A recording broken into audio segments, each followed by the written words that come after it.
સાલા મને horror movie બતાવીને કોઈ ફાયદો નથી, ખાલી ભૂતની ચીસો સંભળાશે અહીંયા સવારમાં. હાય કુશલ, આમ જગ્ગુ. અરે જગ્ગુબેન, કેમ છો? જય માતાજી. કેવી ચાલે તૈયારીઓ બધી? તૈયારો પેકિંગ વેકિંગ થઈ ગઈ બધી? કઈ હેલ્પ જોઈતી હોય તો જરૂર કહેજો. ના હું મેનેજ કરી લઈશ, થેન્ક્સ. ઓ સમજી ગયો, તમે હેલ્પ કરવાની ના કેમ પાડો છો? અરે ના એવું નથી. અરે રહેવા દો. તમને એમ છે ને કે હું તમારો સામાન ચોરી કરી લઈશ? વોટ? નો. માફ કરજો, મજાક કરું છું. એમાં એવું છે ને, સેન્સ ઓફ વિઝન ઓછું છે ને, એટલે સેન્સ ઓફ હ્યુમરથી કામ ચલાવી લઉં છું. સમજી ગઈ, બટ તને ફાવશે અમારી સાથે ચાલતા અંબાજી જવાનું? હા એમાં શું વાંધો છે? ફાવે જ ને. એમાં શું છે, ફોલ્ટ આંખોમાં છે, બાકી પગ એકદમ રનિંગ કન્ડિશનમાં છે મારા. તમે મારા કોન્ફિડન્સ પર હસો છો જગ્ગુબેન? ના હું તો હસો તોય વાંધો નહીં, મને ક્યાં ખબર પડવાની હતી. કરો. ગજબ માણસ છે તું યાર.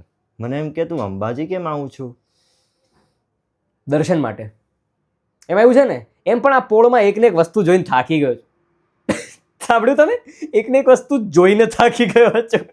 સોરી તમે કંઈક કહેતા હતા, પ્લીઝ. યસ, આઈ મીન તે પણ કોઈ બાધા રાખી હતી? હા રાખી હતી ને. 12th સ્ટાન્ડર્ડમાં રાખી હતી કે જો હું પાસ થઈ જઈશ ને તો ચાલીને આવીશ ત્યાં. ઓહ, તો કેટલા પર્સન્ટેજ આવ્યા? ફેલ થયો એક્ઝામમાં તો હું. હે? તો પછી ચાલતો કેમ જાઉં છું? હવે હું એક્ઝામમાં ફેલ થયો એ તો મારી તૈયારી ઓછી પડી હતી, એમાં મારી માડીનો શું વાંક?